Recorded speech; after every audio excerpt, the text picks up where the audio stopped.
Hi, I'm Rin with 200T Modern. In episode 4 of Design Files, I'm going to take you through how to analyze your car using CFD simulations using SimScale, our amazing sponsor. I hope you enjoy. So when you open up SimScale, you're going to be greeted by the dashboard. So then we're going to go to New Project, and then we're going to enter details of the project. So the project title, the description, and then also your project category. For example, we could just say automotive, and any tags that you have. So you could just say F1 schools. And then the font settings you don't need to worry about. Just make sure it's a metric though. And then obviously we have an academic license because we are sponsored by SimScale, so we can make these projects private. If you don't have an academic license, then you're going to have them public, and then you can create the project. So you're then going to need to import the geometry. If you're working in Onshape like us, you can import straight from Onshape. Otherwise, you can import from the computer from like an STL file. And then we can import from Onshape. I'm just going to select our Onshape car. So that will be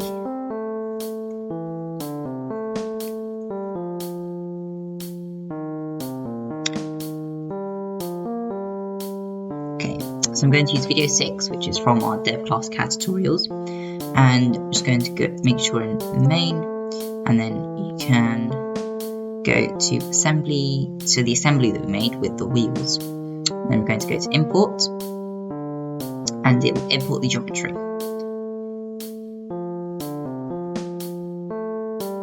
Okay, so we can close this window, and then on geometries,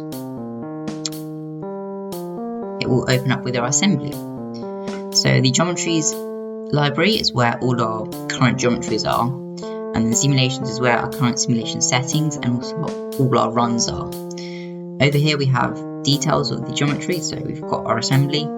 Topological entity sets are basically groups of faces, so we can make a group of faces for the wheels, a group of faces for the car, etc.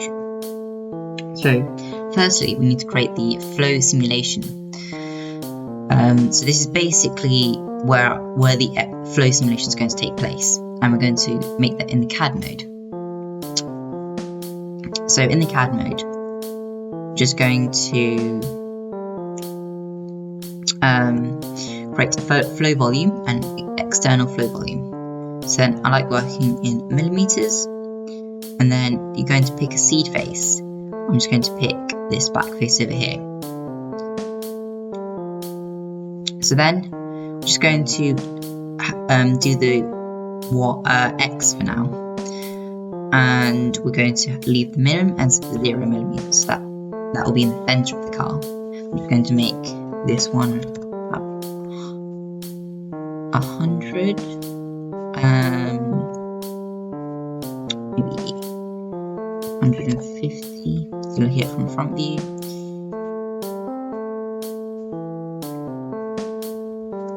So I'm going to go with 130. So we're only creating the flow volume around half of the car. So I mean our simulations of half the car. So if you've done it correctly, then your car should be perfect symmetrical, and that will mean you only need to test half the car for the results to be exactly the same for the whole car basically. So then we have the minimum value for the Y, which will be over here. You can see the traction. So the minimum value will be the back of the car. So I'm just going to take that quite far back. This is probably your biggest value. I'm going to get 200, negative 200, so that's 300. So I'm going to go with negative 350, and then the maximum value will be the front. So I'm going to go with 250. So you can just make it in front of the car. So the reason we've done the minimum maximum value round is because the minimum value has to be smaller than the maximum value, and you'll have an error if the maximum value is smaller than the minimum. So I'm just going to do the final one, which is the Z. So the Z minimum will be the bottom of the wheels. So I'm just going to go on the left face and rotate it. I'm just going to make the minimum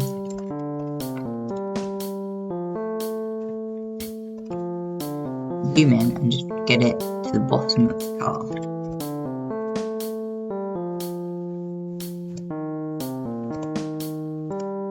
Like that. Okay? And then the Z maximum is just top, so have probably around 60. Or even try and make that a square from the front view, so 80 looks about right. And then once we've done that, we can click apply. So that will create a box for the flow volume. So then what we actually want to do is cut out the car from that box. So we're just going to go to delete, and the body will be the assembly.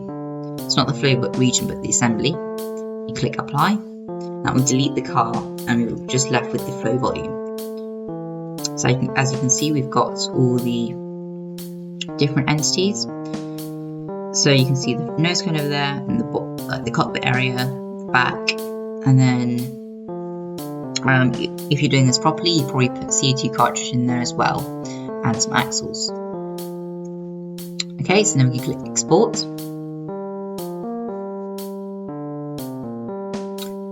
So once you're back in the simulation, we're going to then go, so you can see we've got assembly 1 and copy of assembly 1. So assembly 1 is our car, and we're just going to delete that because we don't actually need it anymore. So then we're left with a copy of assembly 1, which is our flow volume, and we can just rename that over here to flow volume. Okay, then we're going to create a simulation for that, and we're going to have an incompressible simulation, and then it's going to open up a box of settings in our simulations. So you just need to follow this down one by one, make sure all of them have this green tick. So our materials is going to be air, and you can leave all of those settings the same. So then we have our boundary conditions. So we're going to do the first one, so our velocity inlet, and we're going to have a y value, so this will be this direction for the speed of the car. So most F1 sports cars go around 20 meters a second, so that's what we're going to set. And then you just need to make sure, looking at this arrow, so we have a negative y value in that direction and a positive y value in this direction. So we're going to go for negative 20. And then you can click the tick. Then we're just going to hide this face to show that we've assigned that one a boundary condition. So then we're going to go for the back face, and this is going to be a pressure outlet. So you can click the back and then set it to 0 pascals, and then click save. I'm just going to hide the back now. So then this face over here is going to be a symmetry. So this will just show that it's kind of the mirror line of the car. Click save, hide that face, and then we're going to go to the bottom, and this will be a wall. I'm going to set this wall to a moving wall. So then the wall will move at the same speed as the velocity inlet, minus 20. And then you can see we set it to the bottom, and we can click the tick. We can hide the bottom face. Then we've got the side and the top. There's going to be a wall. There's going to be a slip wall. So then we can click the tick, hide those two faces, and we're left with just our car faces. So it's not actually a volume here, it's just faces that have been cut out of the flow volume. Then we're going to make sure on the select face, and we're going to go to activate box selection, and we're going to select all the faces here. Then a topological entity set, we're going to create that, and we're going to name it car. We're going to create that set, and this will basically be the faces of the car. So you can see that when I kind of show all of the other faces, you can see that only the car face is selected. So then for our final boundary condition, we're going to go to wall, non-slip wall, and we're going to assign it to the car faces. So our topological entity set names car, like that. Okay, so now we're going to go to results control, and this we're going to go to forces and moments coefficients. So this will allow us to kind of calculate a drag coefficient, which is really important when comparing different designs in your R&D process. So we're going to put the center of rotation, so this will be around here, kind of at the top of the side pods. So our x is going to be 0, our y will be, so this is in meters, so just play around until you get a pretty good value, and then the z will be around there, so I'm just going to kind of there. And then the lift direction is in the z, we have 1 meter in the z, and then we have -1 meter in the y, because the drag is acting in that direction. So obviously if your car is facing the other direction, you want all of the velocities and the drag to be in that positive direction. The free stream velocity is 20 meters per second, the reference value is 0.2, and the reference area value we need to calculate, and we can use a special tool in Onshape. So we go to Onshape, you open up the document. So we're working in assembly right now, so we need to go to one of the parts, Studios, by going to Edit in Context. Okay, so now we need to go to the search tools, or Alt-C, and we're going to go search for outline. Here we can have the outline tool, and this doesn't come with kind of the normal Onshape basic dashboard, so we need to search it up. So the outline tool basically needs a part and a face to project it onto. So the face is something that we need to create. So basically we basically want to create a sketch on the back of the car and create a rectangle using the G tool around the car like that. And then we're going to extrude it, Shift D, back 25 millimeters, and then we can go to the outline tool, click the part as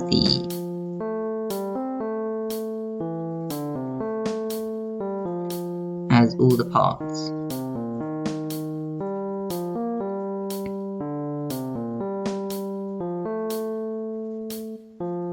So we all have to do them one by one. And then we're going to click the face as back over here, and then we're going to click the tick. So then we're going to repeat that for the back wings, like that, and then again for the front wings, and the wheels.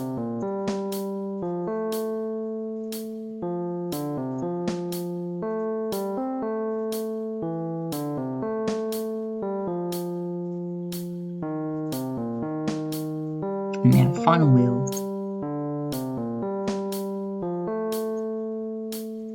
Okay, so now we can hide our assembly and all of the parts. So we have our kind of assembly projected onto the face of kind of the backboard that we had. So this means we can calculate the frontal area really precisely and quickly. So I'm just going to select all of them, like that. And then you basically need to calculate. So if you select one, you can show down here the area. And then we're just going to select them all and calculate the area like that. So Onshape will give it in millimeter, or you can change it to go into meters. And then back in SimScale,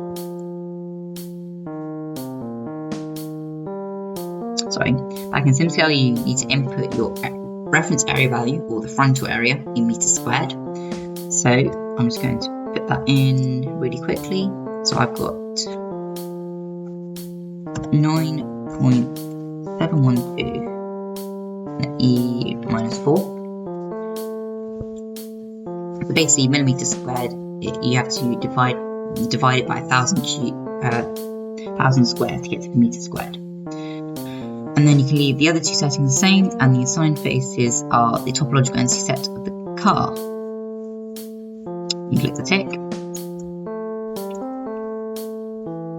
and then we're going to go to the mesh, select the mesh, and we're going to go to geometry primitives over here, create a Cartesian box. So our Cartesian box is going to be a region refinement just around the car. So our flow volume is quite large at the moment. We want to actually kind of have a more precise flow simulation just around the car. So we're going to create a Cartesian box just around the car and put a region refinement on there. So we're going to start with the X.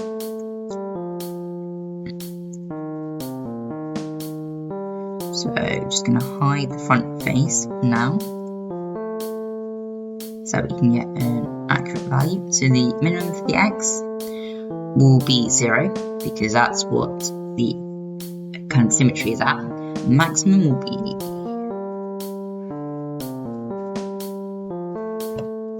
around here, and then we'll go with the Z. So the Z minimum is minus 0.359. That's basically the same as the flow volume floor, because that's the bottom of the car. And the maximum of the Z is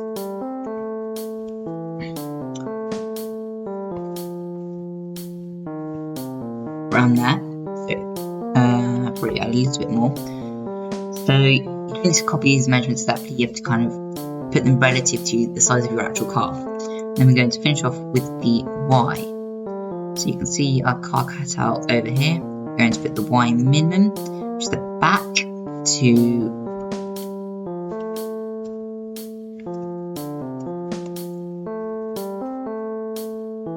around there, so quite far back again, and then the maximum just in front of the car.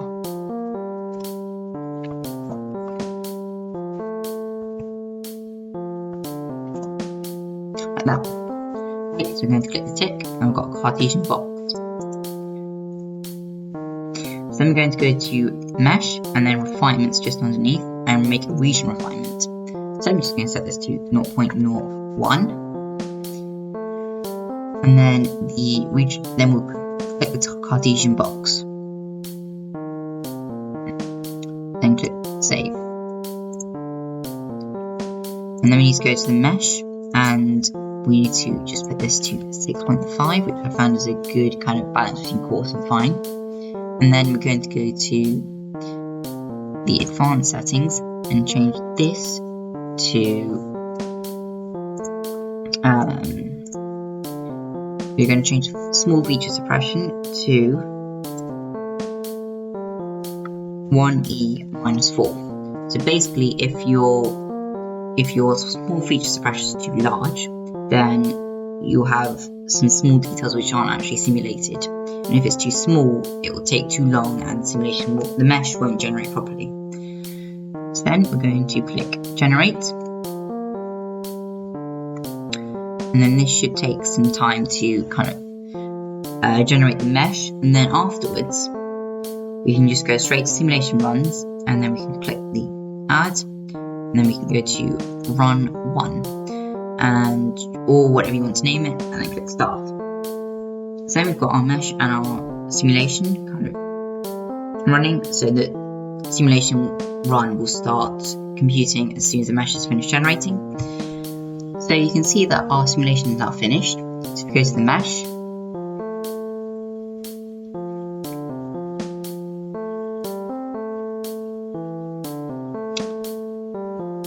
we can see that it's generated the mesh like that. We've got our car, and you can see that it's finished successfully.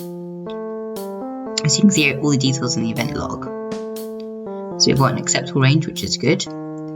And then we've also got the run, which is finished, and you can see in the event log we've got boundary conditions, and it's all been prepared successfully.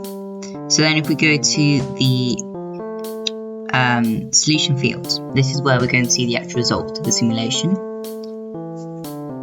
And in settings, you can see kind of all the details of the settings that run. So it's all of these controls up here.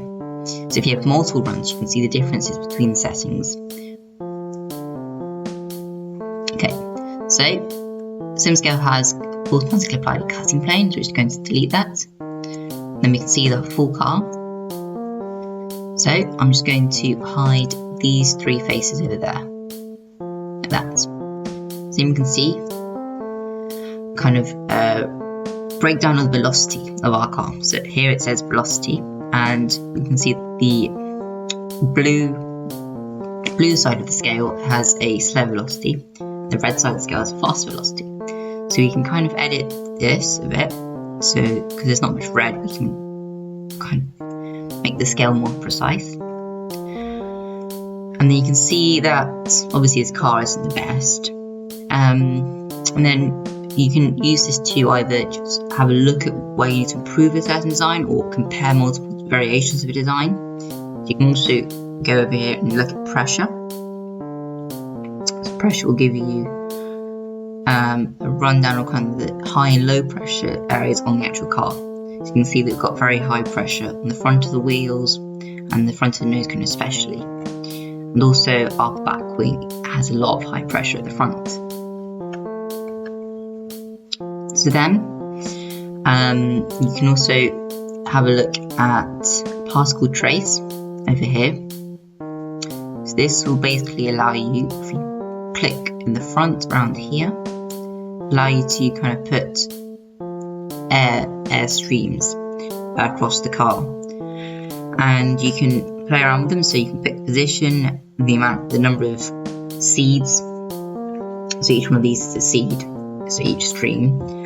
And then you can obviously increase and decrease the spacing to make the car a bit more visible or a tighter fit. And then you can have the colouring is where you can choose like the velocity or the pressure or something else. So then we're just going to have a look at the screenshot. So screenshot allows you to kind of take pictures and save them to your computer. And you can have multiple pictures. For example, you might have one of the particle trace, you might have one of the parts colour, one of velocity, one of pressure. And lastly, we're going to look at the forces and moments coefficient that we created. So you can hide all of them by pressing this button. And then we can show the drag coefficient, which is one we're most interested in. Lift coefficient doesn't matter too much in the competition because your car is tied to the tetherline guide. So we can see the drag coefficient of this car is about 1.1. So it's not the best car, but this was kind of expected with the design.